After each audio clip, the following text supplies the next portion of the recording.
यहाँहरु सबैलाई हार्दिक नमन, हरि ओम। अब हामी अरूलाई पर्खिदैनौं, आउने बिस्तारै आउँदै गर्छन् र हिजो केही डिस्टर्ब भएको थियो, आज हामी त्यसलाई पूरा गर्छौं। ओम सच्चिदानन्द रूपाय विश्वोपत्यादि हेतवे तापत्रय विनाशाय श्रीकृष्णाय वयं नमः। गुरुर्ब्रह्मा गुरुर्विष्णु गुरुदेवो महेश्वर गुरु साक्षात् परब्रह्म तस्मै श्री गुरुवे नमः।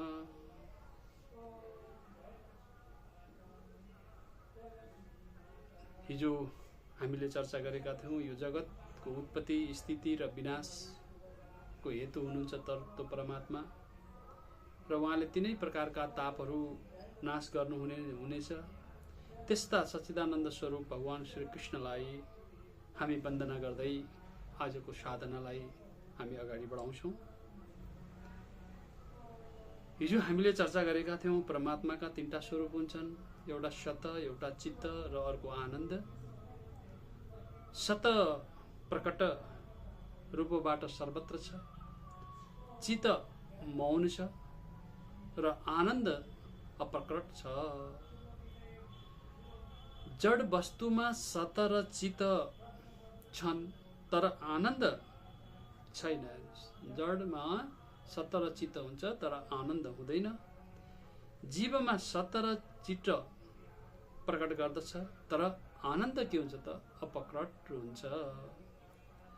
अर्थात् अप्रकट रूपबाट जो रहन्छ, जसलाई अव्यक्त रूपबाट पनि त्यो आत्मा रहन्छ।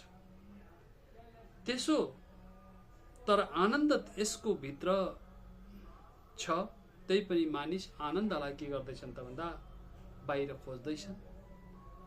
मानिस नारी देह धन सम्पत्ति आनन्दमा आनन्द खोजिराखेको हुन्छ।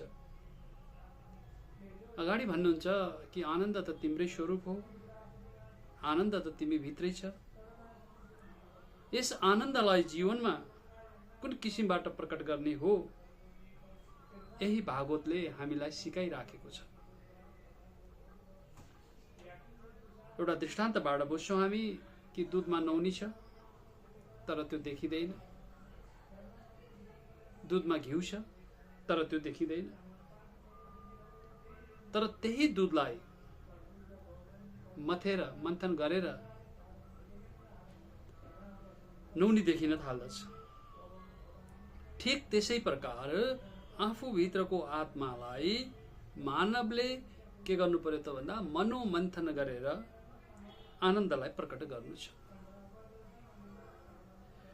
दूधमा जसरी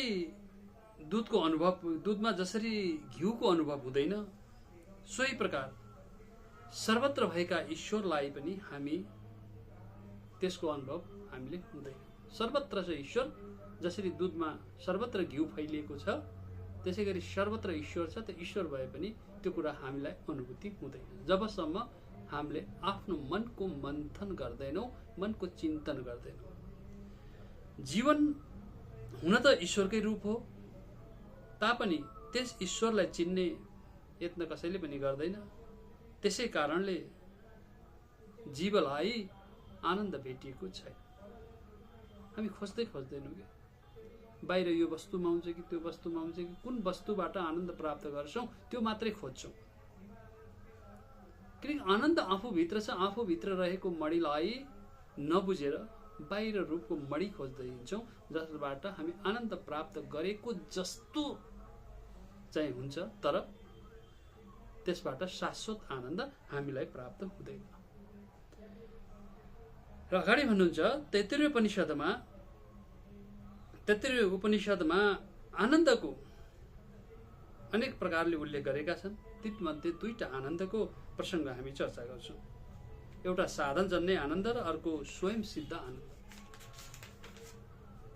साधनजन्य आनन्द अर्थात् विषय आनन्द हो, त्यो जुन हाम्रो मन हाम्रा इन्द्रियले पकड गर्दछ र त्यो पकडेर त्यसैलाई एकै क्षणका लागि त्यो आनन्द हो भन्ने महसुस गर्दछ। किनकि त्यतिखेर इन्द्रियको जो सुख छ त्यो सुखलाई आनन्द मान्ने भ्रममा हामी छौं। त्यसैले त्यसलाई के भनिन्छ विषय आनन्द भनिन्छ। जो साधन वा विषयको नाश भएपछि त्यो आनन्दको पनि नाश हुन्छ। हेर्नुहोस्, त्यो विषय भोग गरिसकेपछि जुन आनन्द प्राप्त गरेको छौँ त्यो आनन्द पनि क्षय भएर जान्छ, नाश भएर जान्छ। त्यसैले नाश हुने जो चिज छ त्यो कहिले पनि आनन्द हुन सक्दैन। आनन्द त अविनाशी हो, हिजो पनि छ, आज पनि छ, भोलि पनि रहन्छ त्यो। त्यसैले अगाडि भन्नुहुन्छ कि त्यो आनन्दको नाश हुने आनन्दको साधनको हामी पछाडि लागिराखेका छौँ। तर योगीहरूका साथमा साधन पनि हुँदैन, हेर्नुहोस्, विषय पनि हुँदैन। ऊ जहिले पनि आत्मरमण गरिराखेको हुन्छ, आफू आफैसँग रमाइराखेको हुन्छ। उसलाई साधनको विषयको भोगको कुनै अस्तित्व रहँदैन, किनकि त्यो अस्तित्वलाई उनीहरूले स्वीकार गर्दैनन्। उनीहरूले बुझेका छन्, ज्ञान बुझेका छन् कि म नै आनन्द स्वरूप हो, आनन्द म भित्रै छ। त्यो बाहिरबाट देखिएको जो आनन्द छ त्यो क्षणिक हो। यसले यो सिद्ध गर्दछ कि केही पनि नभएका योगीहरू जति छन्, साधनामा रत छन्, गुफामा बसेका छन्, साधना गरिराखेका छन्, उनीहरू आफैमा रमण गरिराखेका छन्। उनीहरूलाई त्यो न साधन छ, न स्रोत छ, न केही पनि छैन। मस्त आँखा बन्द गरेर महिनौं वर्षौंसम्म आनन्दसँग बसिराख्न सक्छ। हो त्यो आनन्द हामीले खोज्नु छ, पहिला खोज्नु छ। हेर्नुहोस्, किनकि त्यो खोजी बन्द गरेपछि प्राप्त हुने हो। तर मानिसहरूलाई लोभ नदेखाइकन हुँदैन। खोजिन्छ, खोज, पाइन्छ पाइन्छ भनिदिने हो। तर खोजेर त्यो प्राप्त हुँदैन। जुन दिन खोजी बन्द हो त्यही दिन बन्द। हजुरले आनन्दको अनुभूति गर्नुहुन्छ, मनले खोज्न बन्द गर्नुपर्दछ। र यसै प्रसङ्गमा अझ अगाडि भन्नुहुन्छ कि सत चित्त आनन्द जो स्वरूप छ त्यो ईश्वरमा परिपूर्ण छ। त्यो तिनटै स्वरूप ईश्वरमै परिपूर्ण भएर बसेको छ। त्यसैले परमात्मा परिपूर्ण सतरूप, परिपूर्ण चित्तरूप र परिपूर्ण आनन्द स्वरूप हुनुहुन्छ। उहाँ जहिले पनि के छ त आनन्द। हेर्नुहोस्, सत्य स्वरूप हुँदा पनि आनन्द, चित्त स्वरूप हुँदा पनि आनन्द, र आनन्द त आनन्द भइहाल्यो। र अगाडि सम्झाउँदै भन्नुहुन्छ कि परमात्मा कृष्ण जो हुनुहुन्छ ऊ परिपूर्ण हुनुहुन्छ, आनन्द स्वरूप हुनुहुन्छ। कृष्ण जो नाम राखिएको छ, कृष्ण भन्ने बित्तिकै त्यो शब्दले हामीलाई के बुझाउँछ भन्दा अरूलाई आफूप्रति आकर्षण गर्न सक्ने क्षमता जसको छ त्यो कृष्ण हो।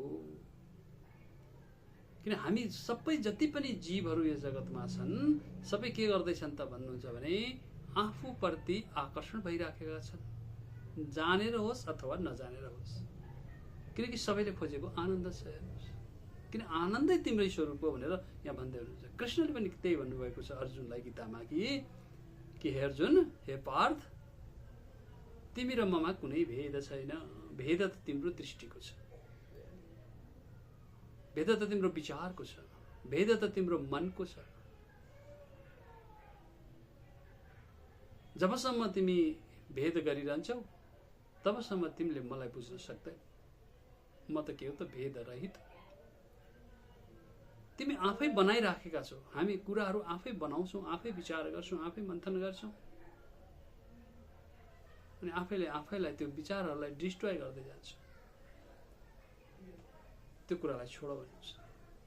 त्यसैले बनाउन छोड अर्जुन भन्नुहुन्छ, बनाउन छोड। स्वर्ग नर्क के बनाउँछौँ नि हामीले, त्यो केही पनि छैन। केवल तिमी मात्रै छौ। यो बाहिर देखेका जति पनि जीव जीवात्माहरू छन् त्यसको सबैको मृत्यु हुन्छ। मृत्यु हुने चिज सत्य हुँदैन। सत्य त मृत्युलाई जसले बुझ्दछ त्यो नै वास्तवमै मुक्तिदाता हो, मुक्त हो। त्यो जसले मृत्युलाई बुझ्यो त्यो नै मुक्त हो। मृत्यु पछिको स्थिति जसले बुझ्यो त्यो नै ज्ञानी हो। त्यो स्वरूप नै आनन्द हो। मृत्यु भनेको शरीरको लागि हामीले हेर्दाखेरि शरीरको मृत्यु भन्छ। शरीरको मृत्यु भएपछिको अवस्थामा आत्मा कहाँ जान्छ भनेर नचिकेताले आफ्नो दाजु यमराजलाई सोधेका थिए, पितालाई, कि कहाँ जान्छ। त्यस सम्बन्धमा ठुलो बहस चलेको छ। त्यहाँ सम्झाउन यमराजलाई सम्झाउँदै हुनुहुन्छ, किन जन्मनु पूर्वको कुरा गर्नुभएको छैन, मृत्यु पश्चात त्यो आत्मा कहाँ जान्छ भन्नुहुन्छ। कहाँ जान्छ आत्मा? आत्मा न जाने हो न आउने हो। हेर्नुहोस्, ऊ जान्ने पनि होइन, जानिने पनि होइन। त्यसैले यही सम्बन्धमा अगाडि सम्झाउँदै भन्नुहुन्छ कि बिना ईश्वरको संसार अपूर्ण छ। हेर्नुहोस्, ईश्वर बिना यो जगत अडिन सक्दैन, किन उसैको अस्तित्वमा, उसैको शक्तिमा यो जगत चलायमान भइराखेको छ।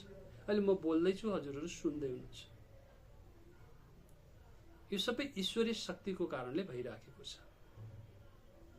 त्यो शक्ति कहाँ छ त? हो त्यसको खोजी गर्नु छ। हामीले पहिला खोज्ने हो। हेर्नुहोस्, खोज्दा हाम्रा मन, इन्द्रिय, सम्पूर्ण कुराहरूलाई मन्थन गर्दै जाँदा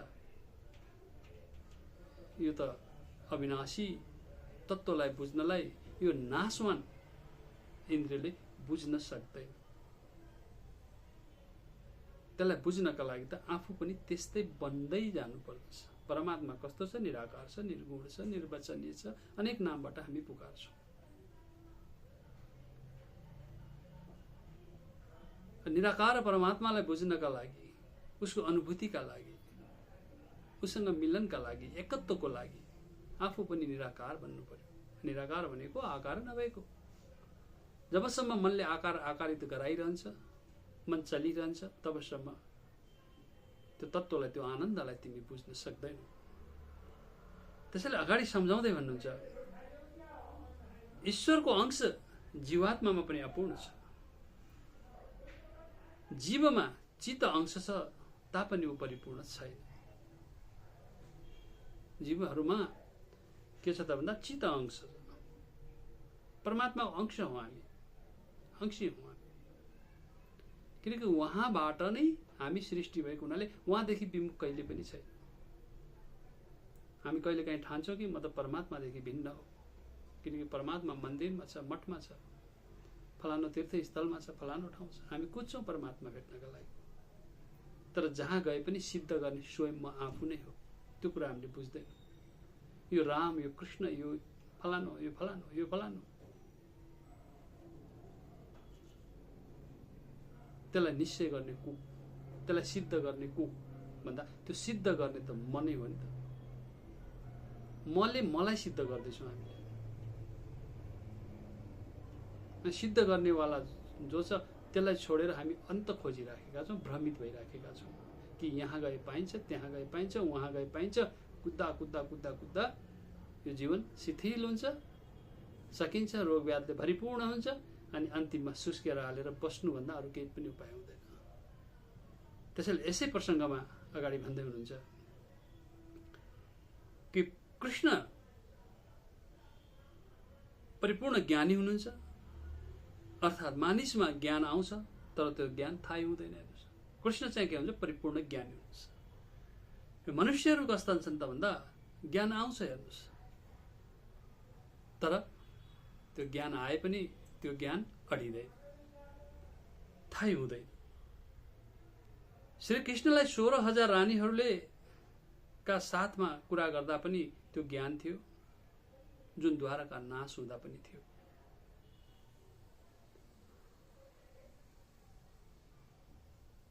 त्यस बेला पनि त्यही ज्ञान थियो।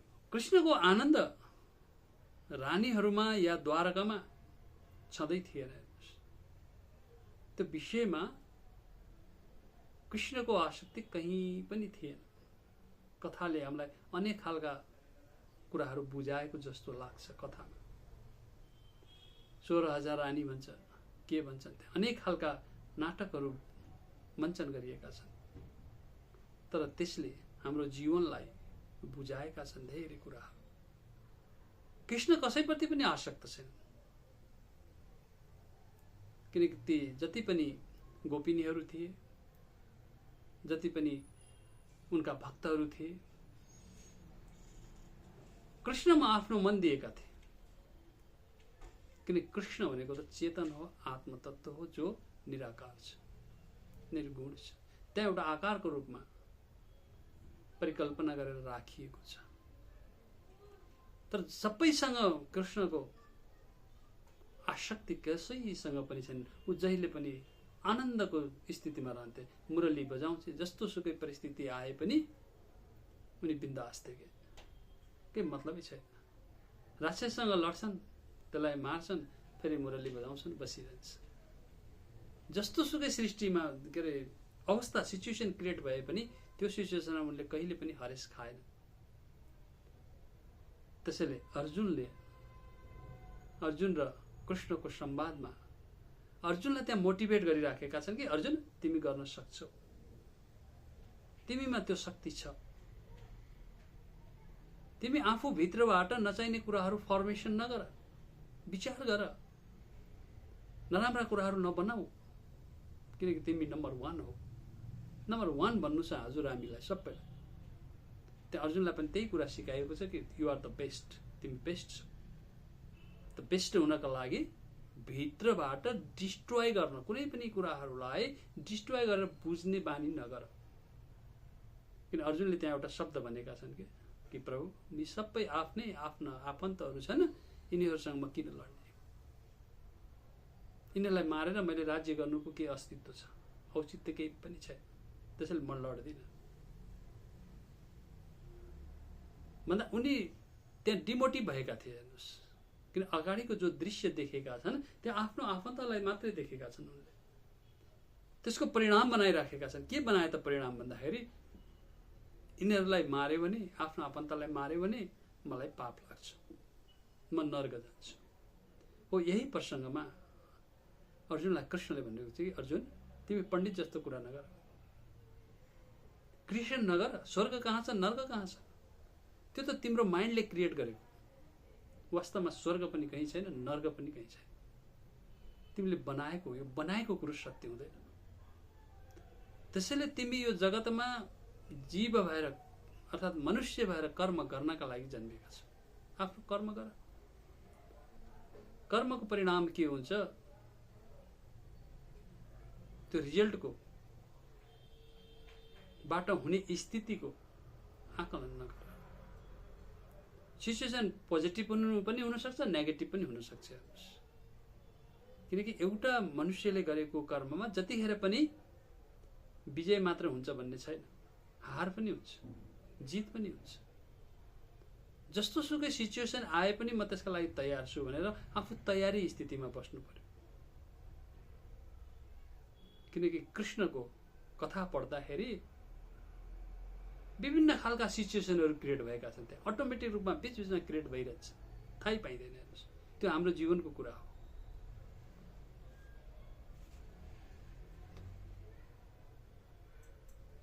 त्यो चाहिँ हाम्रो जीवनको कुरा हो। हेर्नुहोस्, किनकि हामीलाई सिचुएसन, हामी घर गृहस्थहरूमा छौँ, हजुर हामी सबै गृहस्थ योगी हौँ।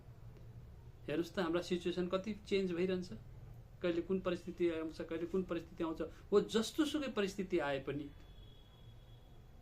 हामी त्यसलाई जित्न, त्योबाट अगाडि उम्किन, अगाडि बढ्नका लागि हामीलाई प्रेरित गरिराखेको छ भागवतले। कहिले पनि जीवनमा हरेस नखानु, अगाडि बढ। जति अगाडि बढ्छौ तिमी त्यति नै जीवनमा सफलता प्राप्त गर्छौ। सफलता प्राप्तका लागि अगाडि बढ, पछाडि फर्केर नहेर। हिजो के थियो नकट्यौ, भोलि के हुन्छ चिन्ता नगर, आज वर्तमानमा रमाउन सिक। यही कुराहरूको समाधि यहाँ सिकाइएको छ, बुझाइएको छ हजुर हामीलाई, यो कथाका रूपमा छ। त्यसैले यहाँ के भनिन्छ त भन्दा यहाँ सिचुएसनको कुरा के गरिएको छ भन्दा कृष्ण रानीहरूसँग बस्दा, द्वारकामा हुँदा जस्तो स्थिति थियो उनको जहिलेको स्थिति पनि त्यस्तै छ। उनी विमुख कहिले पनि भएका छैन। हजुर हामी त कहिले काहीँ चिन्ता गरिदिन्छौँ कि अलिकति कष्ट आयो भने आफूलाई कोस्न थाल्छौँ, गलत कुराहरू सिचुएसन क्रिएट बनाउन थाल्छौँ। यस्तो भइदियो भने, उस्तो भइदियो भने यति लामो माला बनाउँछौँ कि त्यो गर्दा गर्दै गर्दै अनि डिप्रेसनका शिकार बन्छौँ कि हामी।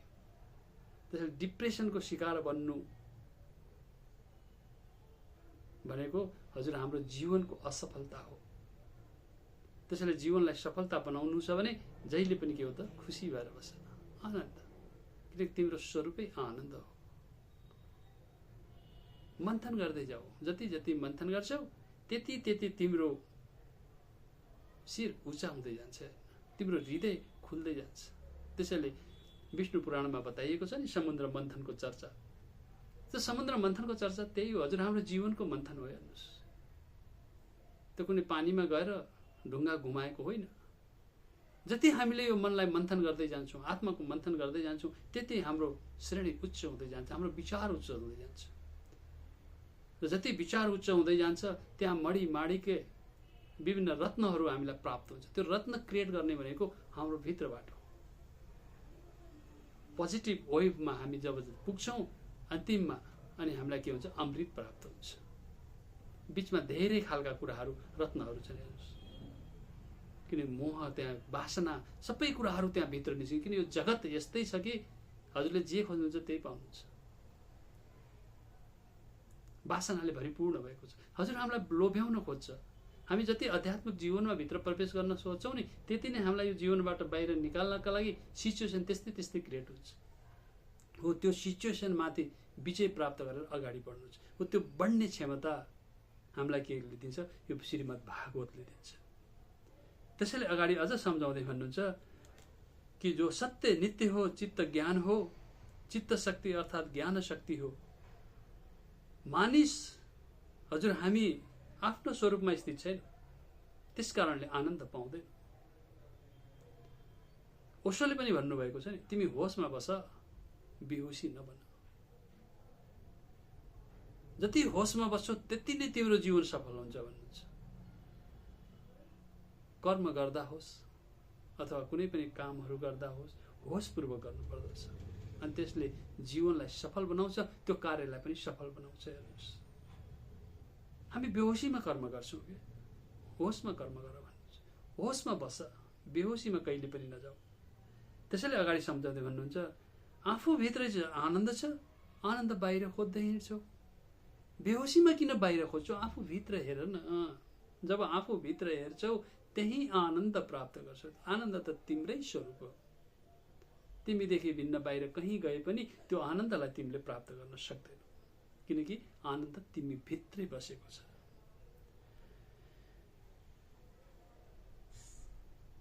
मानिस एकान्तमा स्वरूपमा स्थित रहँदैन, तर उत्पत्ति, स्थिति र संहार लीलामा श्री भगवानको स्वरूपमा कुनै परिवर्तन हुँदैन। मानिस एकान्तमा कहिले पनि बस्न चाहँदैन कि। शरीर त एकान्तमा बसेको जस्तो लाग्छ, तर मन विभिन्न विषयहरूमा चलिरहन्छ, बाहिर गइरहन्छ। बाहिर गएको मनलाई खिचेर, त्यसलाई रोकेर हामी अगाडि बढ्नु छ। त्यसैले कृष्णले जो रथ समातेका छन्, 7वटा घोडाको लगाम कृष्णको हातमा छ। काम, क्रोध, लोभ, मोह, मत, मात्सर्य र मन, यो के छ त भन्दा यी सबै घोडा हुन्, दौडिरहन्छ, बाहिर दौडिन्छ। किनकि हाम्रा इन्द्रिय जम्मै बाहिर छ। किन बाहिर विषयमा अल्झिन्छन्। आँखा त्यही विषयमा अल्झिन्छ, कान त्यसैमा अल्झिन्छ, नाक त्यसैमा अल्झिन्छ, शरीर त्यसै, छाला त्यसैमा अल्झिन्छ। सबै बाहिर छ के। त्यो बाहिर देखेको दृश्यमा हाम्रो मन केन्द्रित हुन थाल्दछ र भित्र चित्त चल्न थाल्दछ र त्यसलाई प्राप्त गर्ने अभिलाषा हामी भित्र बढ्दछ। जब तिमीले त्यो 7वटै चिजलाई टक्क लगामले समाति दिएर तान्छौ नि, रोक्छौ, जब त्यो रोकेपछि तिमीले कृष्णलाई त्यही प्राप्त गर्छौ। किनकि त्यो रथ यो तिम्रै यस शरीर हो। यो शरीरमै चेतन कृष्ण हाम्रो हृदयमा विराजमान हुनुहुन्छ। हाम्रो यो बाहिर गएको इन्द्रिय जब फर्केर भित्र आउँछ नि, त्यही नै कृष्ण विराजमान तिमीले पाउँछौ। रथ बाहिरको कुरा होइन, यो रथ भनेको हाम्रै शरीर हो। ती घोडा भनेका हाम्रा इन्द्रिय हुन्। जब ती इन्द्रिय रोकिन्छ, मनको वशमा हुन्छ, अनि त्यही नै तिमीले कृष्ण प्राप्त गर्छौ, अर्थात् कृष्ण तिमी भित्रै प्रकट हुन्छ। कृष्ण भनेको अरू बाह्य कुनै वस्तु आएर हजुरलाई देखाउने होइन। कृष्ण भनेको के हो त? आनन्दको स्वरूप हो। त्यसैले अगाडि सम्झाउँदै भन्नुहुन्छ, परमात्मा तिनैमा आनन्द मान्नुहुन्छ जो आफ्नो स्वरूपमा स्थिर रहन्छ। तिमी आफ्नो स्वरूपमा बस, होसमा बस। म ब्रह्म हो, म चेतन हो, म आनन्द स्वरूप हो, मदेखि भिन्न जगतमा केही पनि छैन, सम्पूर्ण जगत ममै स्थित छ, ममै स्थित छ, मदेखि भिन्न यो जगतमा केही पनि छैन। जसको ज्ञान नित्य रहन्छ त्यसै नै आनन्द पाउँछ। हेर्नुहोस्, त्यो नै आनन्दमय हुन थाल्दछ। नित्य रूपमा, फेरि बेहोसीमा होइन हजुर, नित्य रूपमा भनेको होसमा जहिले पनि आफूलाई सम्झिराख, मलाई बुझिराख, मकै स्थितिमा बसिराख। त्यो नै के हो त? आनन्दको स्थिति हो। त्यो बेलामा ऊ आनन्दमय हुँदछ।